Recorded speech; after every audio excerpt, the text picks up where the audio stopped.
One more time. Dumelang, Dabakite. Okay, 2, 3, pause up. We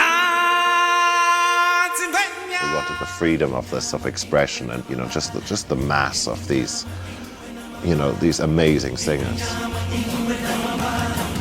It's just gonna watch your film. So as kids, we love these songs just because they took complex ideas and made them super simple. But let's see how they change when us adults who grew up watching this movie review each song and see how it's a different interpretation of freedom.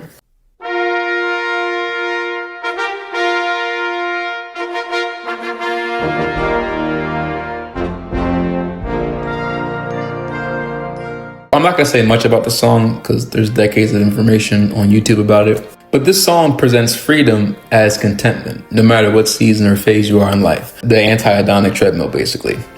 For those who don't know, in the world of psychology, the hedonic treadmill or hedonic adaptation is the psychological theory that people quickly return to a stable, base level of happiness despite major positive or negative life events. The best way I can think about it is they've done studies on this, which is both encouraging and also horrifying. Individuals who have won a lot of money, like the lottery, initially their mood goes up. Individuals who have a life-changing injury, like getting paralyzed, their mood goes down. After a long enough period of time, eventually the happiness that individuals felt when getting money goes back to baseline, and the sadness individuals initially felt after the injury, the mood goes back up to individuals who are injured. For me personally, this kind of helped me get a better perspective on contentment and happiness. This song is the idea that no matter what blessing or burden you receive in life, contentment can be a constant. This is a nice idea of freedom. As adults, we learn this, but as kids,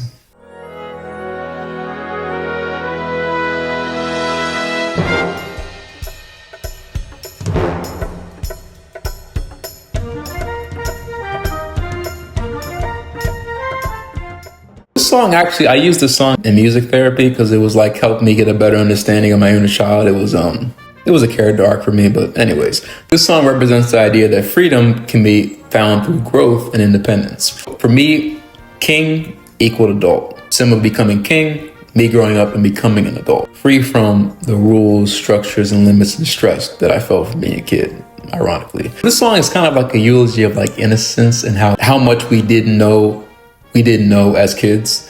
Not because it was wrong for us to want to grow up and be adults and have freedom, but we didn't fully understand everything that freedom costs and demands of us. One could say we were not prepared. Rather a long way to go, young master, if you think.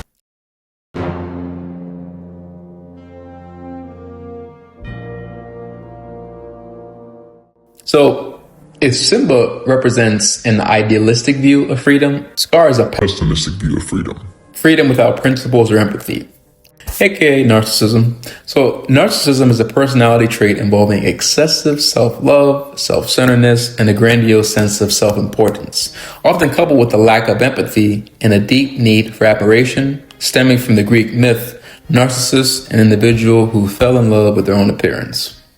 It's a myth, but I know people like this. Anyways, Scar shows a lot of narcissistic traits. I'm not a psychologist, so I'm not going to diagnose him as a legit narcissist. However, I will say the moment we meet Scar, we already know his philosophy. Life's not fair, is it? He also blames his nephew for being born. Well, I was first in line until the little hairball was born. Not to mention, I practically gift-wrapped those cubs for you, and you couldn't even dispose of them. Or, long live the king. Or, no one ever means for these things to happen. Or, kill him.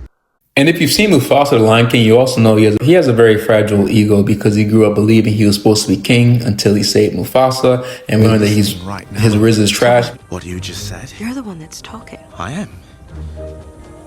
You smell like a duck. What? Because he wanted Sarabi and he didn't get Sarabi. He literally had a villain arc. So Scar doesn't grow into freedom.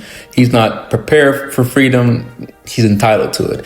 And I'm sure if you met anybody with narcissistic traits in the real world, you know exactly what I mean by the word entitled.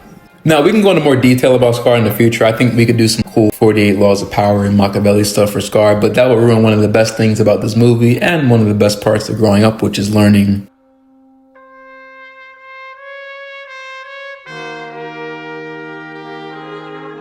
So to me, Hakuna Matata presents the idea that freedom can be found through escape. No worries, accountability, emotional weight, no stress. I argue that it mirrors a lot of individuals' childhoods perfectly. Play all day, avoid pain, chase comfort. And while I love the idea of a stress-free life, similar to that of a child, this song is disturbingly accurate to hedonism. Big words. Think of The Weeknd. Not in front of the kids. Oh, sorry. This is basically the idea that pleasure is what freedom is. Pleasure feels like freedom at first, and it's all you want to do in life. But over a long enough time, pleasure alone will just create stagnation. Just like candy can't nourish a growing child, comfort can't nourish growth. Eventually, Simba realizes that comfort can't numb the pain of loss or the pain of the past. But before he fully gets there, we'll follow the musical formula as shown by Disney during the Disney Renaissance, and we'll have one more method or one more song to understand another form of freedom.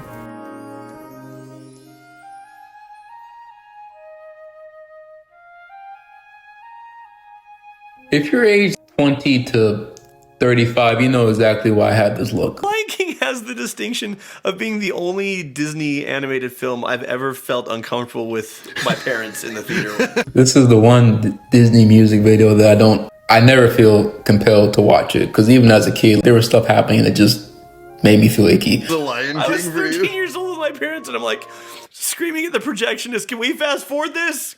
Needless to say, this song introduces a softer illusion for freedom.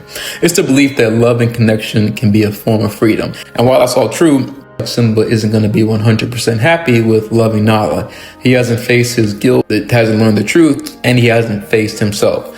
So instead of being honest with himself, love becomes a distraction because it feels like freedom, not a solution. And in the real world, sometimes we can confuse emotional connection with emotional resolution. And the funny thing is, not only is Simba deceiving himself by avoiding the responsibility of being king, lying to himself or believing the lie of Scar, not worrying about problems by Hakuna Matata, he also thinks that not being honest with Nala is going to help their relationship, which, as we see, that's not the solution to his problems. We see the true path to freedom through a monkey. So it's funny how Rafiki is the only person who tends to pretty much have everything figured out. He's pretty much in touch with himself and his environment. He's very intuitive. And that's because, in my opinion, Rafiki is a balanced personification of each song. Let's think about it. Obviously, he's content wherever we see him in the movie, minus, so Rafiki's mood does dip during Mufasa's death, and he does think Simba is dead, but eventually it comes back to baseline. Rafiki has a optimistic view of the future, just like Simba, and also has a balanced view of himself. He also doesn't take life too seriously, as shown by one of the best songs. And he also has connections with others, and we saw that a little bit in the Mufasa prequel. So to me, he shows this personification that life isn't just about freedom alone, becoming king in this case. At least it teaches me that it's discovering what freedom costs and the lessons you learn as you grow and as you mature. This kind of shaped my childhood, not gonna lie. Each song represented a belief. Each song felt like paradise until life demands something deeper, but that's something for another phase. This is the therapy session for me. That's why I just put my thoughts about Lion King on here, and hopefully somebody else feels the same, unless I'm just the odd one out, the Miles Morales of my generation as far as this. Anyways, thank you so much for watching. As I say for all these videos, this is a personal trainer geeking out over a fandom. Take everything I say as a grain of protein. As always, remember to stay mentally fit, emotionally fit, and physically fit. Keep listening to the songs because you don't really get bored listening to the music.